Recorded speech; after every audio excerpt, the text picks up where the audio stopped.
In the news tonight, at the first economic conference in Amman, the Minister of Trade and Industry says Jordan has reached a state of stability and economic balance after the deficit it registered in previous years.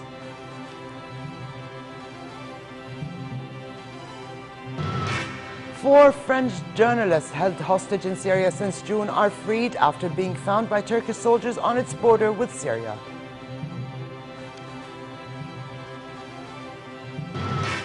And an explosion kills 2 people in Bahrain and wounds a third in what appears to be a car bomb attack.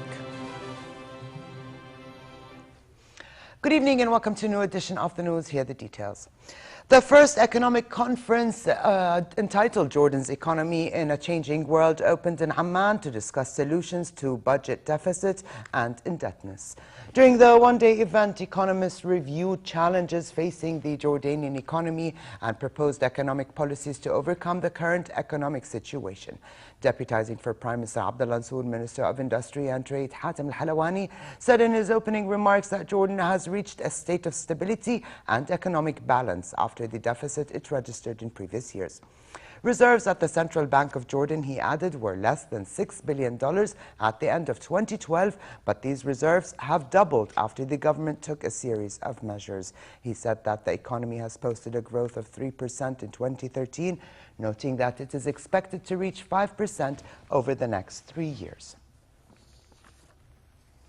Thousands of Palestinian Christians of all sects, along with pilgrims from around the world, marked Holy Saturday today at the Church of the Holy Sepulchre in Jerusalem, a day before Easter holiday. The Greek Orthodox Patriarch Theophilus III entered the small tomb structure of Jesus at the Holy Sepulchre Church and then lit a few candles with a holy fire and passed them on to worshippers inside the church. The holy fire is considered a miracle occurring every year on Holy Saturday, the day preceding Orthodox Easter Sunday.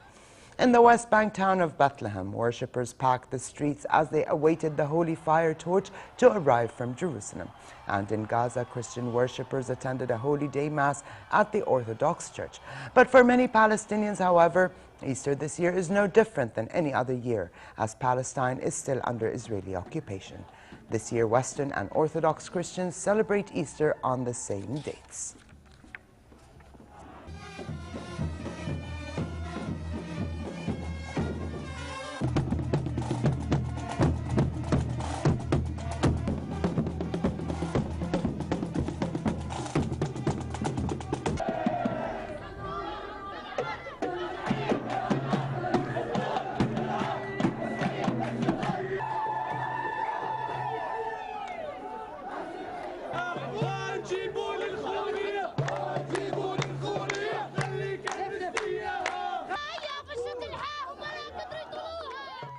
And happy Easter to everybody celebrating.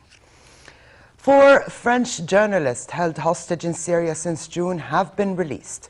Turkish soldiers on routine patrol found the journalists after they were dropped off near the Turkey-Syria border by an unknown group. The 4 men looked unkempt with beards and long hair, but in good condition. Here's more. 4 French journalists held hostage in Syria by rebel militants for nearly a year walked to freedom on Saturday. They were found blindfolded by Turkish soldiers on the Syrian border, their hands bound. And I'm very happy to be free, thank you. That's Syria? Yes, we're just coming from Syria. Didier Francois is a veteran war correspondent for Europe 1 Radio. He and photographer Edouard Elias were taken captive in June. Nicolas Henin was working for Le Point magazine and Pierre Torres for the French-German TV channel Arte when they were taken later that month. We are very happy to be free and thank you very much. I mean, we thank the Turkish authorities because they really help us. And it's very nice to see the sky, to be able to walk, to be able to speak freely. I'm really happy. French media reports they'd been kidnapped by the rebel group Islamic State of Iraq in the Levant. It was reportedly another unknown rebel group that brought the men to the Turkish border. Syria is thought to be the most dangerous place in the world for journalists. French President François Hollande said the men were in good health and will be taken to France later in the day. 2 people were killed and another severely wounded when a car they were traveling in exploded in the mainly Shiite village of Al-Maqsha in Bahrain. The Interior Ministry said there were signs the vehicle had been carrying explosives. However, it was not clear whether the victims were deliberately targeted or whether they were planning to carry out an attack themselves.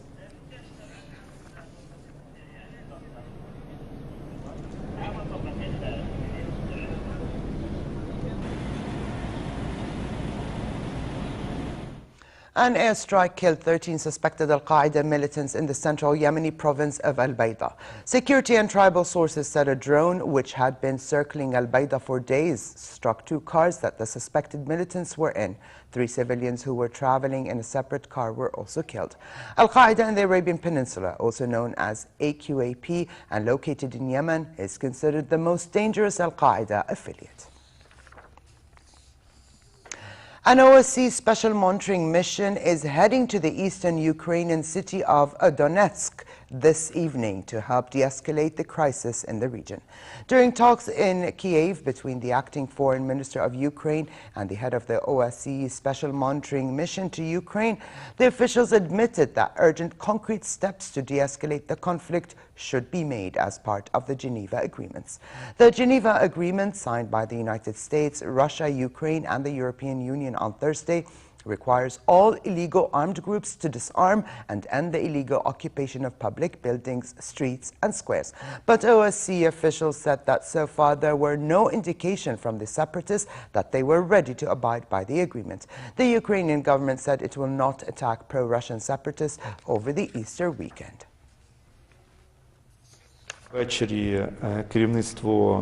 Tonight, leadership of the OSCE monitoring mission is going to Donetsk to prepare practical ways of implementation of provisions of Geneva document on the ground with the leadership of the region within 1 to 2 days.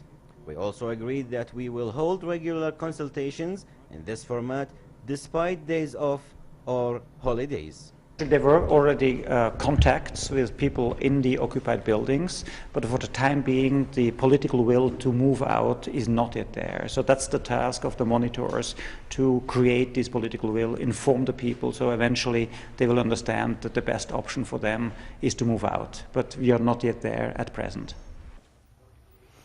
South Korean Coast Guard officials said they found 3 more bodies from the sinking ferry that capsized Wednesday, raising the death toll to 32.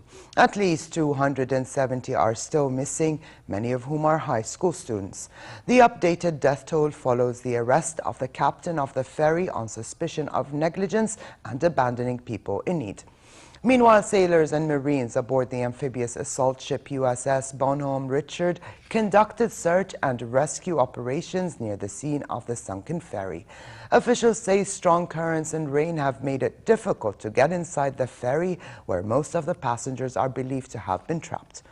Following the tragic accident of the ferry, thousands of South Koreans set to make domestic ferry journeys canceled their bookings over maritime safety concerns. Ticket counters at the coastal ferry terminal, where the sunken ferry embarked on its journey, were empty. The 31st Weifang International Kite Festival and the 10th International Kite Championship opened in the Chinese city of Weifang. Teams from 40 countries and regions worldwide are taking part in the festival. During the next 8 days, participants will engage in traditional activities such as flying kites and a night lighting kite contest. However, this year, and for the first time, there will be an event for the best innovative kite. The city of Weifang is considered the birthplace of kites.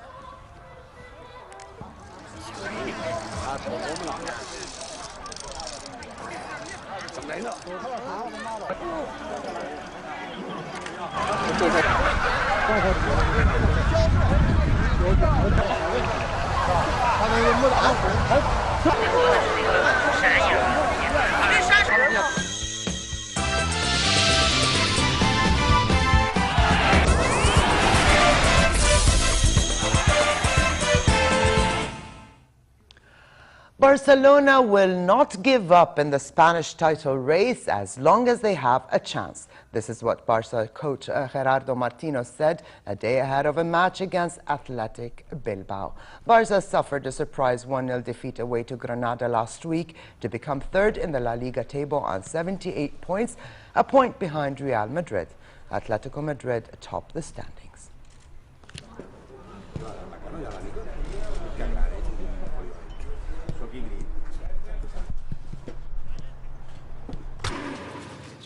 In tennis, in the semi-finals of the Fed Cup in Brisbane, Germany took a commanding 2-0 over Australia.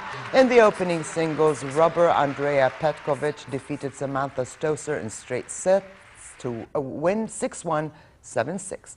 While in the second singles, rubber world number 7 Angelique Kerber overwhelmed Casey Delacroix 6-1, 6-love in just 51 minutes. 6-1, 6-1.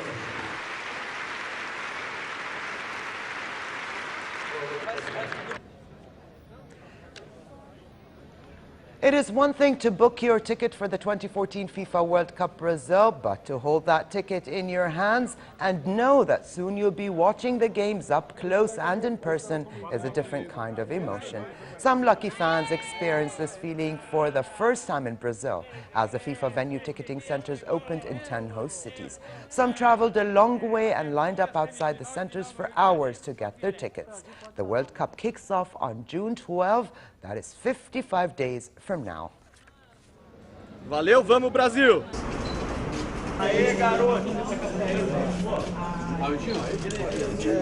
And finally, for a quick look at the weather forecast, the kingdom will continue to be affected by unstable weather tomorrow. A slight drop in temperature is expected, but it will remain 3 to 4 degrees above seasonal average. Therefore, it will be warm in hilly areas and relatively hot in other parts of the kingdom, with a continued chance for local showers. Winds will be northwesterly moderate, picking up at times. The Gulf of Aqaba can expect hot conditions, while winds will be southerly moderate and the seas slightly choppy. Here now is a look at temperatures forecast for tonight and tomorrow.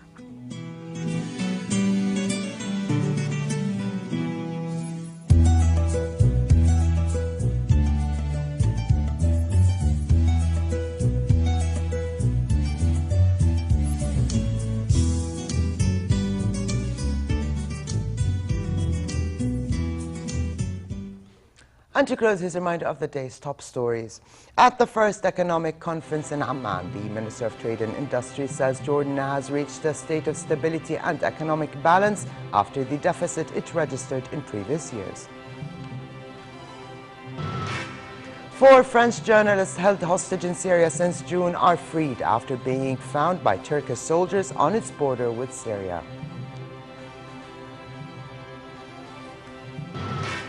And an explosion kills 2 people in Bahrain and wounds a third in what appears to be a car bomb attack.